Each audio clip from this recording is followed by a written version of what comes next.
तो इस पार्ट की शुरुआत में हम जिन को बेहोश पड़ा देखते हैं, जहां एमी जिन की देखभाल कर रही थी। कुछ देर बाद जिन होश में आ जाता है और वो जागने के तुरंत बाद एमी से लीजा के बारे में पूछता है। अब जब वो बाहर आता है तो देखता है कि लीजा डिंकुन और जियाओ बाई के साथ खेल रही थी। तो जिन को होश में देखकर लीजा खुश होते हुए जिन की तरफ जाने लगती है, लेकिन फिर वो कुछ सोचकर उदास होते हुए रुक जाती है। तो ये देखकर डिंकुन उससे उसके उदासी का कारण पूछती है, जिस पर लीजा हिचकिचाते हुए कहने लगती है कि अभी हम दोनों के बीच बहुत सी मिसअंडरस्टैंडिंग है। लेकिन जिन उसकी बातों को बीच में ही काटते हुए कहता है कि मैं अभी भी तुम्हारा पुराना दोस्त जिन ही हूँ। साथ ही डिंकुन के कारण तुम तो अभी अभी मौत को हराकर दोबारा ठीक हो गई, इसलिए तुम ऐसा समझो कि ये तुम्हारा नया जन्म है, इसलिए तुम सारी पुरानी बातें भूल जाओ। तो ये सुनकर लीजा खुश होते हुए जिन के गले लग जाती है। अगली सीन में हम देखते हैं कि वो सब नीतियां सेक के मीटिंग हॉल में बैठकर किसी बात पर डिस्कशन कर रहे थे, जहां जिन कह रहा था कि भले ही वूजी और गुआंगमिंग वर्ल्ड के बीच का डोमेन गेट टूट चुका है, लेकिन वूजी वर्ल्ड का एंशिएंट एम्परर गुआंगमिंग वर्ल्ड के ऊपर कब्जा करने का कोई ना कोई तरीका जरूर ढूंढेगा, क्योंकि यहाँ के दोनों सुप्रीम मारे जा चुके हैं। इसलिए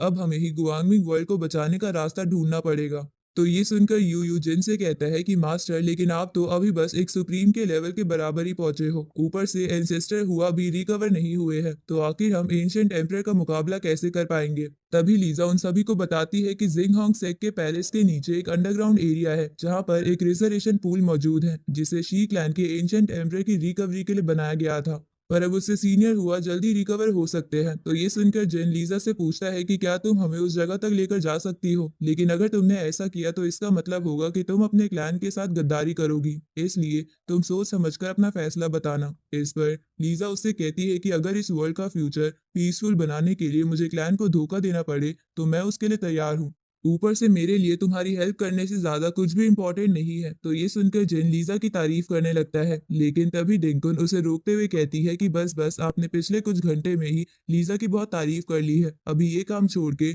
आपको उस अंडरग्राउंड पूल में जाने का सोचना चाहिए। जिस पर जिन भी खड़ा होते हुए लीजा से कहता है कि चलो, मैं तुम्हें अपने स्पेस पावर से जिंग होंग पैलेस के अंदर लेकर चलता हूँ। तभी यू यू भी जिन से कहता है कि मैं भी आपके साथ चलूंगा। इस पर डिंकुन उससे कहती है कि ये जर्नी खतरनाक हो सकती है, और तो और ना जाने तुम लोगों की बॉडी स्पेस के प्रेशर को झेल पाएगी या नहीं, क्योंकि स्पेस ओरिजिन में ट्रैवल करने के लिए फिजिकली और मेंटली बहुत स्ट्रांग होना पड़ता है। जिस पर यू यू कहता है कि मैं हुआ फैमिली का डिसेंडेंट हूँ, और मैं बस आज तक यहाँ डर के रह रहा था, लेकिन इस वर्ल्ड के लिए कुछ करने का इससे अच्छा मौका मेरे पास नहीं होगा, इसलिए मैं स्पेस में चलने के लिए तैयार हूँ। तो ये सुनकर हान चैन और एमी भी जिन के साथ चलने की रिक्वेस्ट करने लगते हैं। तो इसके लिए जिन तैयार हो जाता है। आगे वो सब टेलीपोर्ट होकर जिंग होंग पैलेस की अंडरग्राउंड केव में आ जाते हैं। तभी लीजा जिन को एक डोर दिखाते हुए कहती है कि एंशिएंट एम्परर का इनहेरिटेंस इसी दरवाजे के अंदर होगा।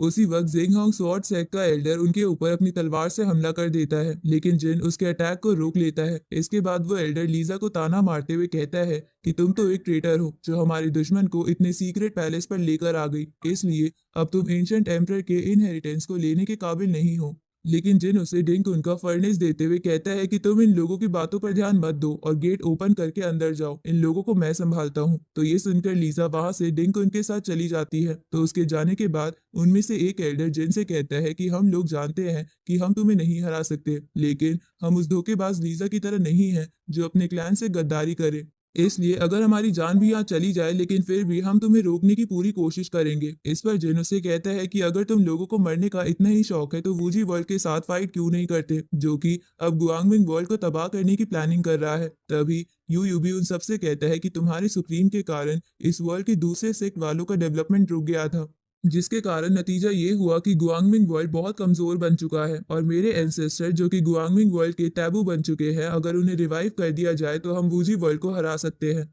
तो ये सुनकर एक एल्डर चौंकते हुए उससे पूछता है कि क्या हम सच में टैबू को रिवाइव कर सकते हैं, लेकिन उसी वक्त दूसरा एल्डर यू से कहता है कि अगर तुम्हें इस वर्ल्ड की इतनी ही चिंता होती तो तुम इस आउटसाइडर को अपने सेक्ट का मास्टर नहीं बनाते। लेकिन तभी जिन उस एल्डर पर अटैक करके उसकी सेंट कोर को डिस्ट्रॉय कर देता है, जिसके कारण उसकी वहीं पर मौत हो जाती है। इसके बाद जिन उन बाकी बचे लोगों के ऊपर अपना एनर्जी प्रेशर डालते हुए स्वॉर्ड डिवाइन सोर्स जो कि उसे लीजा ने दिया था उसे बाहर निकाल लेता है। अब फिर वो उन लोगों से कहता है कि अब तुम लोग यहाँ शांति से बैठकर सोचो कि तुम्हें वूजी वर्ल्ड के साथ फाइट करते हुए मरना है या मेरे हाथों। दूसरी तरफ लीजा उस पूल के पास आ गई थी। तभी डिंकुन उसे बताती है कि इस पूल के चारों तरफ एक पावरफुल फॉर्मेशन बनी हुई है, लेकिन आपके पास एंशिएंट एम्परर की ब्लड लाइन है, तो शायद आप इस फॉर्मेशन को खत्म कर सकती हो। अब वो लीजा को अपना ब्लड उस पूल में डालने को कहती है, जहां लीजा के उस फॉर्मेशन में ब्लड डालते ही वहां की फॉर्मेशन ब्रेक हो जाती है और उसकी जगह वहां एक स्वॉर्ड अपीयर हो जाती है। तो उस स्वॉर्ड को देखकर लीजा कहने लगती है कि ये तो जिंग होंग होली स्वॉर्ड है, जो कि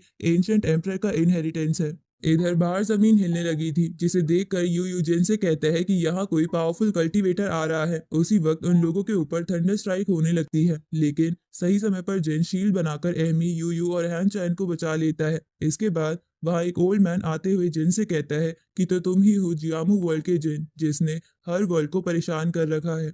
इधर उस ओल्ड मैन को देखकर जिंगहोंग सेक्ट वाले लोग उसे ग्रीट करने लगते हैं, क्योंकि वो ओल्ड मैन वूजी वर्ल्ड का एंशिएंट एम्परर था। अब उस एंशिएंट एम्परर के वहां आते ही ये पार्ट यहीं पर एंड होता है।